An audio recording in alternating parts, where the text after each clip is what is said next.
ایک بھائی نیک تھا، ایک بھائی بڑا گنہگار تھا۔ تو گنہگار بھائی کو نیک بڑا سمجھاتا تھا، کب تک گناہ کرو گے، 60 سال 70 سال، بالآخر تم مرو گے، قبر میں تو تجھے جانا ہے، یہ لذتیں کب تک تمہارے ساتھ رہیں گی۔ تو ایک دن اللہ نے اس کو ہدایت دی اور توفیق دی، اپنے نیک بھائی کے پاس آیا کہ میں توبہ کرنا چاہتا ہوں۔ اب رو کر کہنے لگا گناہ میں نے بڑے کیے، مجھے نہیں لگتا اللہ مجھے بخشے گا۔ کہ خبردار، لا تیأسوا من رحمت اللہ، اللہ کی رحمت سے مایوس نہ ہونا۔ کہ بھائی کیا کروں؟ کہ قرآن کا حکم ہے جب بھی گنہگار ہو توبہ کرنی ہے تو نبی کی قبر پہ جاؤ۔ کہتا بھائی اتنے پیسے نہیں کہ میں مدینے جاؤں رسول کی قبر پہ۔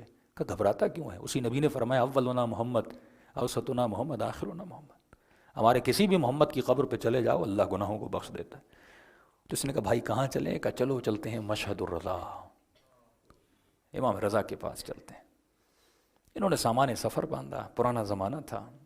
کہ یہ نیشاپور پہنچے ہی تھے تو اس کا جو گنہگار بھائی تھا وہ بیمار ہو گیا، شدید بیمار۔ اب رو کر کہنے لگا بھائی مجھے نہیں لگتا میں مشہد پہنچوں گا، مجھے نہیں لگتا میری توبہ قبول ہوگی۔ اس نے کہا اللہ کریم ہے، جب اس نے توفیق دی ہے مشہد جا رہے ہو تو گناہ بھی معاف کرے گا۔ اب کہتے ہیں جیسے صبح کا وقت تھا مشہد پہنچے، اس کے گنہگار بھائی کی روح پرواز کر گئی، مر گیا۔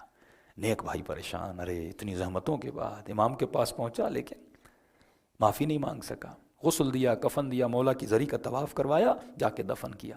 اس کا نیک بھائی کہتا ہے میں رات کو سو گیا، صبح کو میں نے خواب دیکھا کہ میرا بھائی بڑے نعمتوں میں ہے۔ تو میں نے کہا کہ بھائی تو بڑا گنہگار تھا، اتنی نعمت میں کیسے بیٹھا ہے؟ کہتا بھائی تو سچ کہتا تھا کہ موت بڑی سخت ہے، کہ جس طرح ریشمی کپڑے کو کانٹوں پہ رکھا جائے اور کھینچا جائے، معصوم کا فرمان ہے، اس طرح روح جب نکلتی ہے انسان کے بدن میں تکلیف ہوتی ہے۔ کہ تو نے سچ کہا تھا، جب روح نکل رہی تھی واقعاً اتنی تکلیف ہوئی تھی۔ کہ بھائی جب تو مجھے غسل دے رہا تھا وہ تیرے لیے پانی تھا پر میرے لیے آگ سے زیادہ گرم تھا۔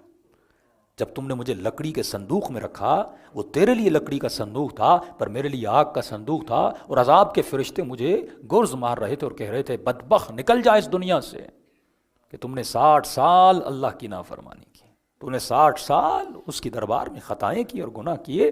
کہ لیکن اسی عذاب اور تذبذب میں تھا، پریشان تھا کہ بچوں تو کیسے بچوں، لیکن جیسے تو میرا جنازہ امام کے حرم میں لے گیا، اب مجھے ایسے لگا جیسے میں جنت میں داخل ہو گیا، سارے عذاب کے فرشتے چلے گئے۔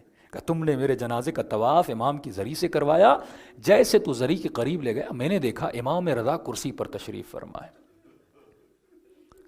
تو میں نے اپنے مولا کو سلام کیا، کہ امام نے جواب تو دیا لیکن اپنا منہ پھیر دیا۔ کہیں ایسا نہ ہو اے مومن دنیا سے چلے جاؤ اور اپنے امام زمان کو سلام کرو اور مولا منہ پھیر دیں، اس سے بڑی بدبختی کسی کے لیے ہو نہیں سکتی۔ کہ اب میں سمجھ گیا امام رضا مجھ سے ناراض ہیں۔ کہ اتنے میں جنازہ باہر نکلنے والا تھا، ایک سفید ریش بزرگ کھڑا تھا، اس نے کہا اے گنہگار خوش نہ ہونا کہ عذاب ختم ہو گیا، جیسے حرم سے باہر جاؤ گے پھر سے وہی عذاب ہوگا۔